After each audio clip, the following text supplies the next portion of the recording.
ચકલીની famous panipuri. એક જંગલમાં ચીકી નામની એક ચકલી રહેતી હતી. તેના 2 બચ્ચા હતા, ચિંકુ અને પિંકુ. ચિંકુ બોલ્યો, મમ્મી, ખૂબ ભૂખ લાગી છે. પિંકુ બોલ્યો, હા મમ્મી, કાલે પણ કંઈ નથી ખાધો. ચકલી બોલી, બાળકો, થોડી રાહ જુઓ, હું કંઈક વિચારી રહી છું. હવે આમ હાથ ઉપર હાથ ધરીને બેસવાથી કંઈ નહીં થાય. પિંકુ બોલ્યો, મમ્મી, શું આપણે પણ બીજા બધાની જેમ દુકાન ખોલી શકીએ છીએ?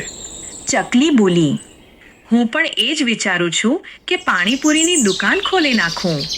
ચકલી ઉડીને કાલુભાઈની ઘરે જાય છે. ચકલી બોલી, કાલુ ભૈયા, થોડીક મદદ જોઈએ છે. થોડોક લોટ અને મસાલા દઈ શકો છો? કેમ કે પાણીપુરીની દુકાન ચાલુ કરવી છે. કાલુ બોલ્યો, ચીકી તું કામ કરવાનું વિચારે છે, સારું કહેવાય, પણ ઉધાર? એના માટે એક શરત છે. ચકલી બોલી. બોલો કાલુ ભૈયા, શું શરત છે? કાલુ બોલ્યો. દરરોજ મને 2 પાણીપુરી ફ્રીમાં જોઈએ છે. ચકલી બોલી. મંજૂર છે. પછી ચકલી એની પાણીપુરીની દુકાન ચાલુ કરે છે. ચકલી બોલી, બેટા પિંકુ, તું પાંદડા ભેગા કરી લે પ્લેટ માટે, અને બેટા ચિંકુ, તું મસાલા પીસી દે. ચિંકુ બોલ્યો. ઠીક છે મમ્મા, પિંકુ બોલ્યો. આપણે બધા ભેગા મળીને કરીશું. ત્યાં એક ટોની પોપટ ઉડીને આવે છે અને પોપટ બોલ્યો. ઓહો, ચકલીની દુકાન, શું વાત છે? ચકલી બોલી. નમસ્તે ટોનીભાઈ, ટ્રાય કરો અમારી ચટપટી પાણીપુરી. પહેલી પ્લેટ અડધી કિંમતે છે. પોપટ બોલ્યો. વાહ, મસ્ત! આવો સ્વાદ તો મેં ક્યારેય નથી ચાખ્યો. ત્યાં ટોની બધાને બોલાવા લાગે છે. ટોની બોલ્યો. સાંભળો, ચીકીની પાણીપુરી બેસ્ટ છે, બધા આવો. આ સાંભળીને બીજા બધા પક્ષીઓ પણ આવવા લાગ્યા. કબૂતર બોલી, મને તીખી આપજો. મોરની બોલી, મને ખાટું આપજો. પિંકુ બોલ્યો. મમ્મી દુકાન ચાલવા લાગી. ચકલી બોલી. હા બેટા, મને પણ હવે મજા આવે છે. બીજી બાજુ કાલુ કાગડાને ત્યાં સુલતાન હતો. સુલતાન બોલ્યો. કાલુ તે કહ્યું હતું કે આ ચીકી નાની છે, કંઈ નહીં કરી શકે. હવે તો આખા જંગલમાં ચીકીના નામની જ પાણીપુરી વેચાય છે. કાલુ બોલ્યો. હા સુલતાન, મારી તો બેઇજ્જતી થઈ ગઈ. બધા મને એનો ફ્રી વાળો ગ્રાહક કહે છે. મારે હવે કંઈક કરવું જોશે. સુલતાન બોલ્યો. મારી મદદની જરૂર છે. કાલુ બોલ્યો. હા, મારે એની દુકાન પાડીને બંધ કરાવી છે. બીજી બાજુ ચિક્કીની દુકાન પર ભીડ વધતી જ જતી હતી. પોપટ બોલ્યો. ચીક્કી, આજે તો લાઈન લાગી ગઈ છે. ચિક્કી બોલી. બધું તમારા કારણે જ થઈ શક્યું છે ટોની. ચિંકુ બોલ્યો. અરે મોર આંટી, તમે તો રોજ આવો છો. મોરની બોલી. શું કરું બેટા, તમારી પાણીપુરીમાં જાદુ છે. થોડી વાર પછી ત્રણેય ઘરે ચાલ્યા જાય છે. પિંકુ બોલ્યો. મમ્મા, આજની કમાણી તો સારી થઈ છે. ચકલી બોલી. હા બેટા, પણ આપણે સાવધાન રહેવું પડશે. બીજી સવારે જ્યારે ચિક્કી દુકાને પહોંચીને જોવે છે તો બધું વિખરાયેલ પડેલું હતું. ચકલી બોલી. અરે આ શું, મારા બધા વાસણ તૂટેલા છે અને બધું વિખરાયેલ છે. ચિંકુ બોલ્યો. મમ્મા, કોઈએ તોડફોડ કરેલી છે. ત્યાં ટોની પોપટ ત્યાં આવે છે. ટોની બોલ્યો. ચિક્કી, મેં જોયું હતું રાતે કાલુ કાગડો અને બીજો કોઈ પક્ષી ઉડીને તારી દુકાન તરફ આવતા હતા. ચકલી બોલી. બસ હવે બહુ થઈ ગયું. આ બધા મારી સફળતાથી ડરે છે, પણ હું હાર માનીશ નહીં. ચિંકુ બોલ્યો. મમ્મા, આપણે ફરી બધું બનાવી લેશું. ચકલી બોલી. ચાલો બાળકો, આજથી 2 કામ હશે. પાણીપુરી પણ બનાવવાની છે અને સાથે આ સાજિશનો જવાબ પણ આપવાનો છે. રાતનો સમય થઈ ગયો હતો. પછી ચિક્કી એના જૂના સાથીદારોને મળવા જાય છે. ચકલી બોલી. ટોની, શું તું મારી મદદ કરીશ? પોપટ બોલ્યો. જાન દઈને પણ. બોલ, શું કરવાનું છે? ચકલી બોલી. આપણે એક મજબૂત દુકાન બનાવી છે, એવી જે કોઈ તોડી કે પાડી ન શકે. પોપટ બોલ્યો. સાંભળો મિત્રો, ચિક્કી મુશ્કેલીમાં છે.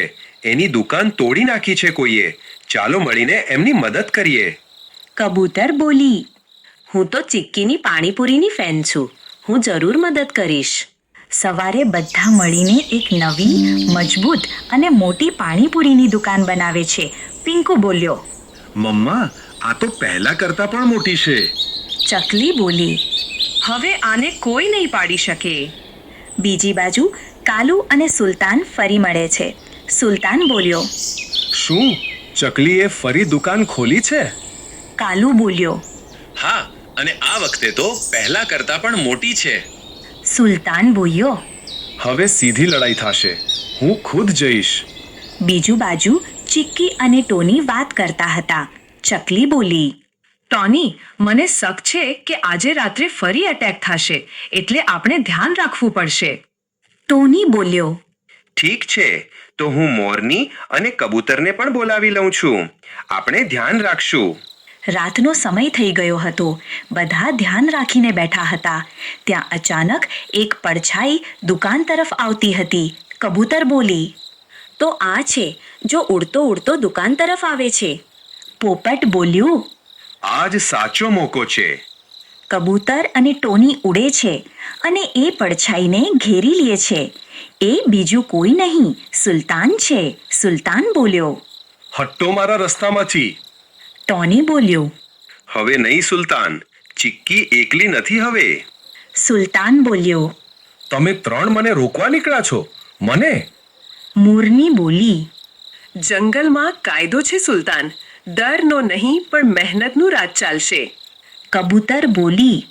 ચિક્કીની મહેનત પર નજર રાખીશ તો હવે આ બધા પક્ષીઓ તને જવાબ દેશે. સુલતાન બોલ્યો.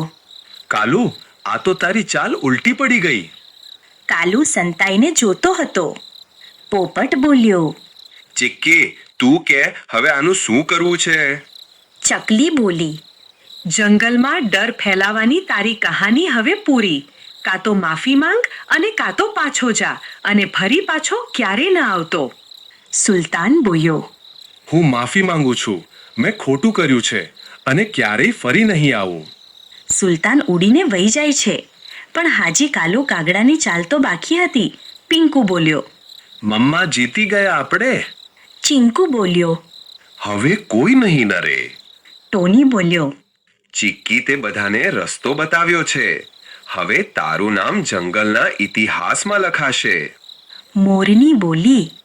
આજ તો પાણીપુરીની પાર્ટી થાવી જોઈએ. ચકલી બોલી. મિત્રો, આ આપણી જીત છે. ત્યાં પક્ષીઓની પાછળ કાલુ કાગડાની આંખોમાં તો કંઈક બીજું જ ચાલતું હતું. કાલુ બોલ્યો. હજી તો ખેલ ચાલુ થયો છે. સાચી ચાલ તો હવે ચાલશે આ કાલુ. કાલુ કાગડો ઉડતો ઉડતો એક સુનસાન જગ્યાએ પહોંચે છે. ત્યાં બેઠો હતો તેમનો એક જૂનો મિત્ર, ચાલાક શિયાળ. શિયાળ બોલ્યો. અરે કાલુ, ઘણા દિવસ પછી શું વાત છે? કાલુ બોલ્યો. હવે ચિક્કી નહીં બચે. શિયાળ બોલ્યો. શું ચાલ છે? કાલુ બોલ્યો. આ ચિક્કી પાણીપુરીમાં જે ખાતું પાણી આપે છે એમાં જો થોડોક રસ ભેળવી દઈ તો બધાનું પેટ ખરાબ થઈ જશે. શિયાળ બોલ્યો. સમજાઈ ગયું. હું અફવા ફેલાવીશ કે ચિક્કીની પાણીપુરીથી બીમારી ફેલાય છે. સવારે જ્યારે ચિક્કી સામાન લેવા ઘરે ગઈ હોય છે ત્યારે ચાલાક શિયાળ ચિક્કીની દુકાન પર જાય છે અને પાણીપુરીના પાણીમાં થોડોક રસ ભેળવી દે છે અને ત્યાંથી ચાલ્યો જાય છે. થોડીક વાર પછી ટોની ત્યાં આવે છે. ટોની બોલ્યો. ચિક્કી, આજ ગ્રાહક ઓછા કેમ છે? ચકલી બોલી. મને પણ અજીબ લાગે છે. બધા દૂર દૂર કેમ છે? ટોની બોલ્યો. ચિક્કી, શું સાચું છે કે તારી પાણીપુરીથી જંગલના 2 પક્ષી બીમાર પડી ગયા છે? ચકલી બોલી. શું? ના, મારી પાણીપુરીમાં તો બધું સાફ છે. ટોની બોલ્યો. આ કોઈની સાજિશ લાગે છે. મોરની બોલી. અમે પોતે ખાઈને બધાને બતાવશું કે તારી પાણીપુરી સુરક્ષિત છે. ચકલી બોલી. ના ટોની, પહેલા મારે સાચું શું છે એ જાણવું પડશે. ચાલો ચિંકુ પિંકુ, આપણે તપાસ કરશું.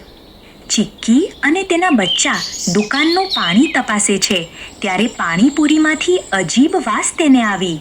ચિંકુ બોલ્યો. મમ્મા આ પાણી બદલી ગયેલ છે. પિંકુ બોલ્યો. કોઈક આમ કંઈક ભેળવીને ગયું છે. ચકલી બોલી.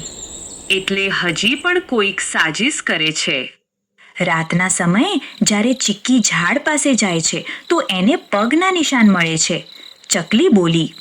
અહીંયા કોઈ આવ્યું હતું. આ જુઓ પંજાના નિશાન. ચીંકુ બોલ્યો. મમ્મા આ તો ચાલાક શિયાળના પંજાના નિશાન લાગે છે. ચકલી બોલી. અને ચાલાક શિયાળ કાલુનું મિત્ર છે. વાત હવે સાફ થાય છે. ચીંકુ બોલ્યો. મને પણ એવું જ લાગે છે. ચકલી બોલી. ટોની, શું તું ચાલાક શિયાળને કોઈ બહાનું કાઢીને દુકાન પર બોલાવી શકે છે? ટોની બોલ્યો. હા, હું તેને કહીશ કે દુકાનની સફાઈનું કામ કરવાનું છે અને એનાથી તને 2 ગણા પૈસા મળશે. એ લાલચી છે, જરૂર આવશે. સવારે ટોની અને ચાલાક શિયાળ બંને દુકાન પર આવે છે. શિયાળ બોલ્યો. અરે દુકાન પછી ચાલવા લાગી? ચકલી બોલી. ભૈયા, કામ તો કરી લેશો ને? શિયાળ બોલ્યો. હા કરી લઈશ. કામ ગમે તે હોય પૈસા જોઈએ છે. ચીંકુ પિંકુ ઝાડ ઉપર કેમેરો લગાડી દઈએ છે. ચીંકુ બોલ્યો. હવે થાશે રેકોર્ડિંગ. ચકલી બોલી. તું દુકાનનું ધ્યાન રાખ, હું હમણાં આવું છું. શિયાળ બોલ્યો. ચિક્કી તો અહીંયાથી ચાલી ગઈ છે. હવે હું આ રસ પાણીપુરીના પાણીમાં ભેળવી દઉં છું. પછી ચાલાક શિયાળ પાણીપુરીના પાણીમાં રસ ભેળવી દે છે.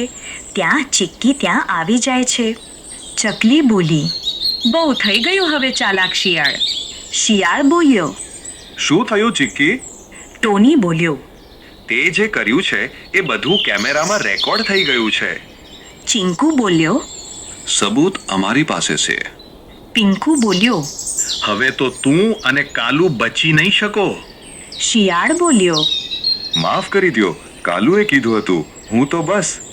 ચકલી બોલી. ખોટું છે બધું. હવે કોઈ બહાના નહીં ચાલે. પછી જંગલના બધા પક્ષીઓ ભેગા થાય છે અને ચીક્કી કેમેરાની રેકોર્ડિંગ બધાને બતાવે છે. ટોની બોલ્યો. આ રેકોર્ડિંગ સાબિત કરે છે કે ચાલાક શિયાળ અને કાલુ કાગળ એ આ બધું કર્યું હતું. મોરબી બોલી. શું જંગલ આ બંનેને માફ કરે કે પછી સજા આપે? કબૂતર બોલી. સજા આપો અને એક ઉદાહરણ બનાવો. ચકલી બોલી. નહીં, મારી ઈચ્છા છે કે આ બંને સમાજની સેવા કરે. 1 મહિના સુધી બધા બીમાર પક્ષીઓની સેવા મફતમાં કરે. ટોની બોલ્યો. વાહ ચિક્કી, આજ છે સાચી જીત. બદલાથી નહીં પણ બદલાવથી. તો બાળકો, આ વાર્તા પરથી શીખવા મળે છે કે મહેનત, એકતા અને હિંમતથી કોઈ પણ મુશ્કેલીને હરાવી શકાય છે.